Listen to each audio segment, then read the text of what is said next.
homebrewers, and welcome! So, you may notice I have a large blue bag of the finest quality potatoes. From the UK it says here, okay? But these 5 kilos of potatoes set me back £3, so it's really expensive. And we're going to be making the simplest version of potato wine that we possibly can. Let's have some fun. So what I'm going to be doing is creating a potato wine, the simplest of the potato wines. You can get really quite fancy with the potato wine and do all sorts of things, but basically we don't actually do anything with the potatoes. They're here for flavouring. What we're brewing is sugar, which is pretty nice to know. So I've stripped down the recipe. I'm making the most basic version of it, which is potatoes and sugar. You can go as extravagant as you want, but this is going to be quite a strong tasting alcohol. Doesn't matter how you brew it, the potatoes make it taste quite strong. It's not for everyone, but at the same time, we're going to do this. So I have got my roughly 2.5 kilos of potatoes. You can go as low as 1 kilo, but it will taste quite strong. And you can obviously add as many potatoes per gallon as you like, and I'm doing a 1 gallon batch. So step 1, knife and chopping board. I'm going to cut some potatoes. Just like that. Ooh, yeah. And then I'm going to go and put them in a pan. So I'm going to cut these potatoes. So all my potatoes are now cut. I've got some freshly boiled water because, well, there wasn't quite enough water to cover it all over. There we go. Just enough to cover all the potatoes. Now let's turn it on. Might as well keep it on high. And we're going to boil the potatoes until they start to fall apart. So, see once it's done that. Oh yes, don't add any salt because we're brewing. You can add that after if you want to eat the potatoes. So this has been boiling away for about 30 minutes now, and the potato is very soft. Actually smells really good. So it's time to turn it off now. And for ease, I'm going to remove the potatoes since this is boiling, because we can't put it in the demijohn, but it gives us the perfect opportunity to sterilize our demijohn. So I'm going to go and do that and remove this potato. So for me, it's actually easier to remove the potato from the liquid rather than the other way round, mainly because I don't have a big enough colander and I don't have something to put it in. So out come the potatoes and just stick them in a bucket. Now you are free to eat the potatoes as you see fit. So now the potato has been removed, there is substantially less water in there. It's not like a gallon or 2 gallons, but at the same time, it's still roasting hot. So we can use this time to dissolve our sugar and our yeast nutrient. It's just going to save a bit of time. It makes it easier. We like ease. And hot liquids do dissolve things quicker. So in goes a cheeky teaspoon of yeast nutrient. If you don't have it, you can always use sultanas. And then a cheeky kilo of sugar. In it goes. Now there's still a couple of potato bits in there.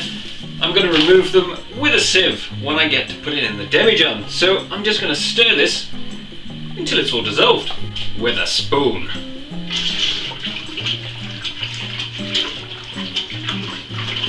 It has a kind of earthy smell, as you would expect potatoes would.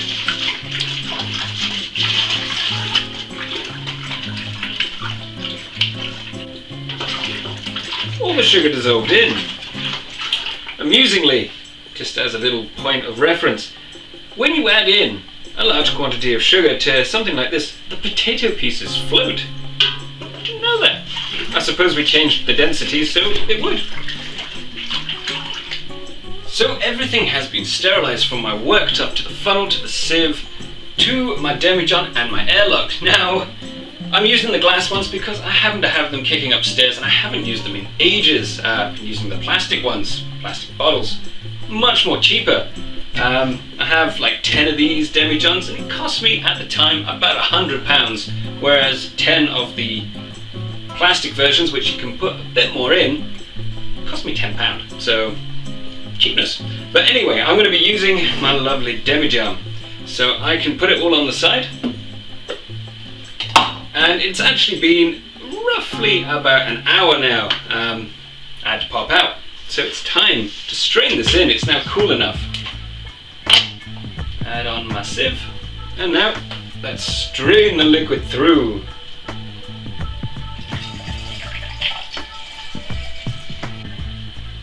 Oh yeah.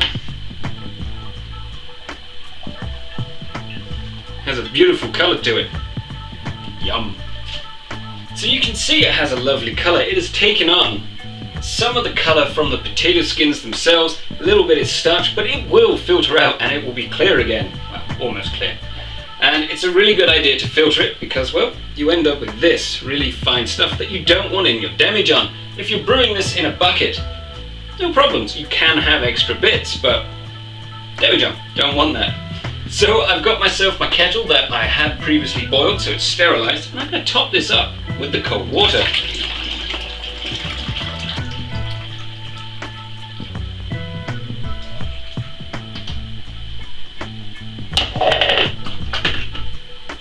Looking lovely, so I'm going to give it a shake, and we're going to test this with the hydrometer. So I let it settle for a minute or so, and it does have a very slight line that's going to form. It just happens with potatoes. Some of the particles are super fine. But I've put my hydrometer in so we can see what the potential alcohol of this will be. And it is saying 1.070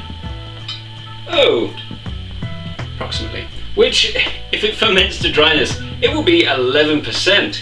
Now, when this is finished, it is not going to taste like 11%, but it has sort of like a sweet, because there's a lot of sugar in here, sort of, I don't know, kind of peaty, potatoey like smell, earthy, but in a good way. So the yeast I'm going to be using is some dessert high alcohol yeast. Now you can use universal yeast, there we go. Basically any yeast that takes your fancy. I would suggest a wine yeast, but just pop in a little sprinkle. Dun, dun, dun. And that's us done. We're just going to stick on our airlock. Equalise it. Because, well, I don't want it to be sucked up in there. And that's us done. It looks like a funny colour, but it's going to be good in the end. I have great plans for this. It should be fun. So this is the simplest potato wine that you can make. So I really hope you enjoyed this video, gave you some inspiration for your own. And of course, check out some of the other ones and subscribe if you feel like it. Carry on homebrewing, guys. See you later. So I just want to take a second to thank my patrons. They're helping me grow the channel, upgrade my equipment, all of that fantastic stuff. And as a thank you to them and for future patrons, I also do 4 Patreon-only videos per month, so it's pretty handy if you want a little bit extra. So there's some other links to videos down below, and of course the Patreon and subscribe button. Don't forget to check those out. See ya.